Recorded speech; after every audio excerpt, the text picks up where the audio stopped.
This is a presentation of the basic anatomy and physiology of the pancreas by Ryan Urkovitz, Amber Amy, Mariel Yakuboff, and Sarah Bardwell. The pancreas is a retroperitoneal organ that extends horizontally from the medial edge of the duodenum toward the left side of the abdominal cavity, where it touches the spleen. The pancreas exhibits a wide head adjacent to the curvature of the duodenum, a central elongated body projecting toward the left lateral abdominal wall, and a tail that tapers as it approaches the spleen. The pancreas is mostly composed of groups of cells called pancreatic acini. Scattered among the pancreatic acini are small clusters of endocrine cells called pancreatic islets, also known as islets of Langerhans. A pancreatic islet may be composed of 4 types of cells, 2 major types called alpha cells and beta cells, and 2 minor types called delta cells and F cells. Each type produces its own hormone. The pancreatic duct is a duct joining the pancreas to the common bile duct to supply pancreatic juices provided by the pancreas. The pancreatic duct joins the common bile duct just prior to the ampulla of Vater, after which both ducts perforate the duodenum at the major duodenal papilla. The superior pancreatico-duodenal artery from gastroduodenal artery and the inferior pancreatico-duodenal artery from superior mesenteric artery run in the groove between the pancreas and duodenum to supply the head of pancreas. The pancreatic branches of the splenic artery also supply the neck, body, and tail of the pancreas. The pancreas performs both exocrine and endocrine activities, and thus is considered a heterocrine or mixed gland.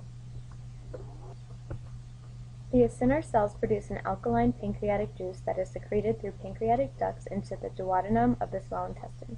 This pancreatic juice aids in digestion. Duct cells of the pancreas form the epithelial lining of the branched tubes that deliver enzymes produced by pancreatic acinar cells into the duodenum. Duct cells secrete bicarbonate that neutralize stomach acidity. Alpha cells secrete glucagon when blood glucose levels drop.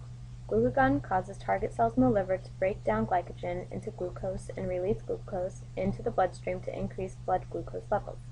Also, this hormone stimulates adipose cells to break down lipid and secrete it into the bloodstream. Beta cells secrete insulin when blood glucose levels are elevated. Target cells respond to insulin by taking up the glucose, thus lowering blood glucose levels. Insulin also promotes glycogen synthesis and lipid storage. Delta cells are stimulated by high levels of nutrients in the bloodstream. Delta cells synthesize somatostatin, also described as growth hormone inhibiting hormone. Somatostatin slows the release of insulin and glucagon as well as the activity of the digestive organs, thereby slowing the rate of nutrient entry into the bloodstream. F cells are stimulated by protein digestion in the digestive tract. F cells secrete pancreatic polypeptide to suppress and regulate somatostatin secretion from delta cells. Both hormonal and neural mechanisms control pancreatic juice secretions. Enteroendocrine cells and intestinal glands release cholecystokinin to promote the secretion of pancreatic juices from acinar cells, and secretin to stimulate the release of alkaline fluid from pancreatic duct cells. Pancreatic juice secretion is also stimulated by parasympathetic activity, while sympathetic activity inhibits pancreatic juice secretion. Now we would like to provide the following animation as a form of review of the pancreas, highlighting its function in the human body.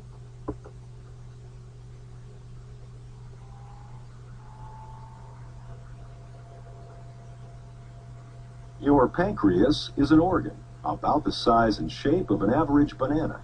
It sits behind your stomach. The opening of the pancreas attaches to the first part of your small intestine. Your pancreas performs several vital functions for your body, such as helping keep proper levels of sugar in your blood and assisting in the digestive process. When you eat something, the food travels down your esophagus to your stomach, where it's partially digested and then emptied into the small intestine. As the food you eat enters the small intestine, the pancreas releases several chemicals called enzymes. These enzymes help break the food down into sugars, proteins, and fats. The nutrients then move out of the small intestine and into your blood. The pancreas also makes certain chemicals called hormones that help control the level of sugar in your blood and cells. These hormones are known as insulin and glucagon. About the time you start eating, your pancreas gets ready to send insulin into your bloodstream. Insulin arrives at the cells at about the same time as the sugar from your food. It acts like a key to open your cells so sugar can enter. The sugar provides your body with the energy it needs to function properly. The pancreas also releases insulin when you aren't eating. This helps keep the amount of sugar in your blood at just the right level, which is important for a healthy body. If you haven't eaten for a long time and the amount of sugar in your blood starts getting low, the pancreas releases glucagon. This hormone has the opposite effect of insulin. It releases sugar that's been stored in your liver and muscles and increases the amount of sugar in your blood. The sugar is now readily available for your cells to use. About 10% of the pancreas makes insulin and glucagon. The other 90% produces chemicals that help you digest your food.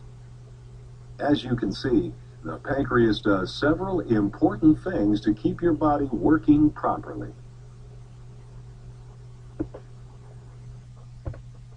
Listed here are the references used to create this presentation.